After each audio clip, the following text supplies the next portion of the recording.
this is BioPhoenix here, and today we're going to be taking a look at a game on a system that I have yet to review a game on for, and that being the Sharp X68000. And the first game I picked to review on that platform happens to be Etoile Princesse, or should I say a Star Princess, because, well, trying to say French words is just something I just can't do. So it was developed and published by Exact, and was released in 1993.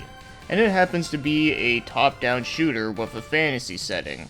And if I were to make a simple comparison, it kind of reminds me of like a mix between Twinkle Tail on the Mega Drive, and then there's Valkyrie no Densu on the PC Engine. So as per usual, we'll start off with the story, and it won't take long at all. So the character that you play as is named Ruli, and she happens to be a really powerful magician, and it turns out that there is an evil witch that I couldn't find the name of her, ends up trying to like attack like the floating islands with like a bunch of different monsters and kidnapping all the other female magicians around the land. So she has to rescue them all, and that's pretty much it. Yeah, it's simple shit. Not simple series shit, but just simple shit. But if there is one thing I have to comment on is that the wizard guy looks like he has like a pill head. It's kind of funny.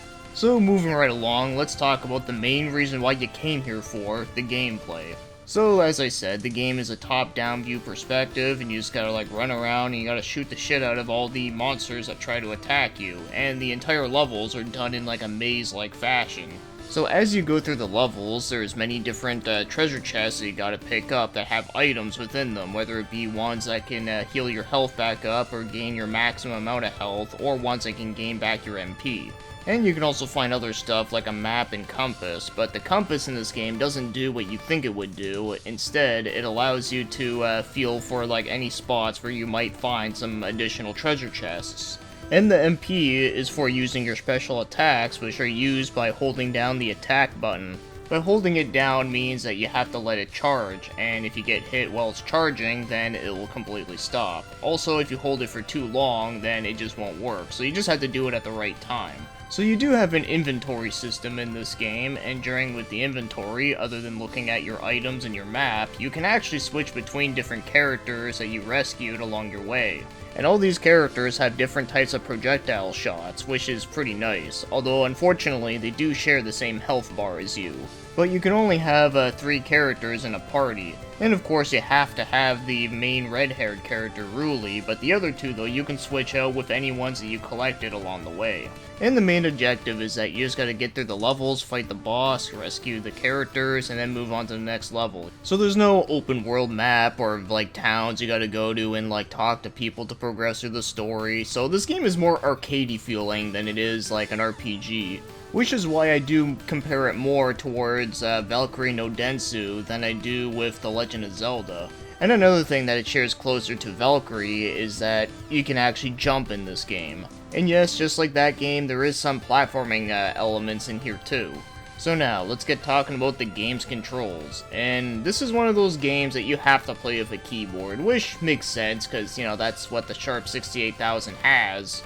And I do know that you can hook up a controller with this emulator, but the thing was though, I just couldn't get it to work with this game for whatever reason, so I just said screw it, I'll play with the keyboard. And even with using a keyboard, I still think this game feels pretty good. So 2 keys allows you to jump and attack, and like I said, you can hold down the attack button to charge up and do a special move. And pressing shift allows you to bring up the inventory menu. And as for moving around, well, unfortunately, you have to use a numeric keypad, which I'm not a fan of, but the weird thing is though, I was able to get used to it really well with this one. For that the movement in this game does feel pretty good, and same thing with the response timing and everything. I really don't have much complaints when it comes to that.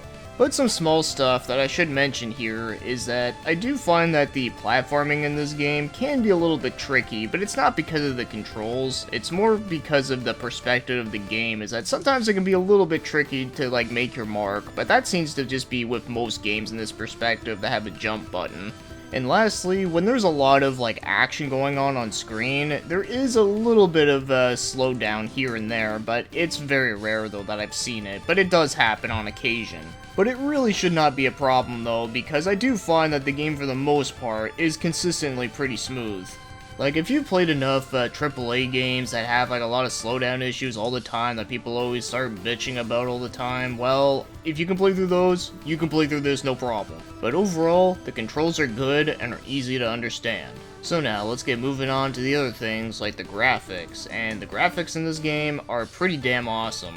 So there is a lot of bright colors within this game, and I think it looks great. In fact, I find that the art style in this game kind of reminds me of the shoot 'em up series Cotton, which ironically also came out on the same platform. But yeah, I really love the way that the backgrounds look. There's a lot of cool settings, all like the characters and like sprites in the game look really nice and really big too.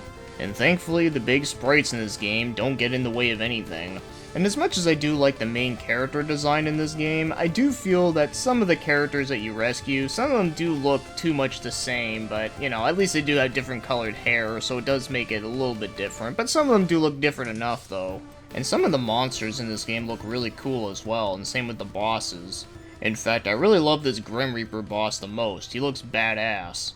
And one enemy that looks pretty damn funny to me is this rock that has like a Pac-Man mouth. So not only are some of the enemy sprites like pretty well detailed, but also some of them like are actually kind of memorable looking. And one thing that I found to be pretty impressive was the way how they did the weather effects in this game. I thought they looked really awesome.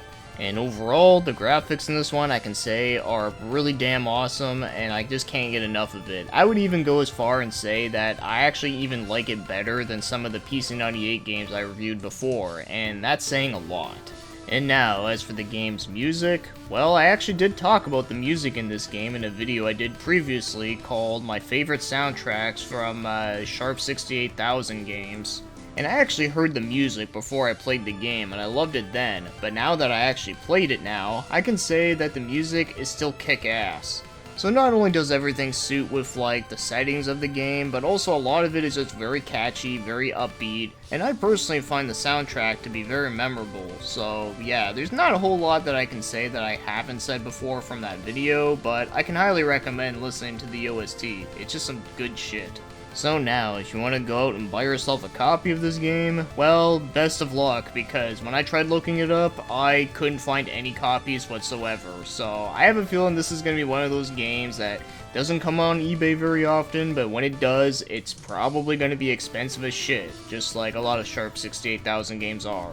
But if you do want to play the game through emulation, which is probably your best bet honestly, is that the emulator I used was XM6G. Yeah, make sure to get the one that has G in it, because I had an older version that did not have G, and yeah, the game crashed. But now that you know that, then you never have to worry about it. But yeah, that's the one emulator that I had the best luck with for Sharp 68000. So now, as for my overall thoughts on Etoile Princesse, is that I actually find this game to be pretty great.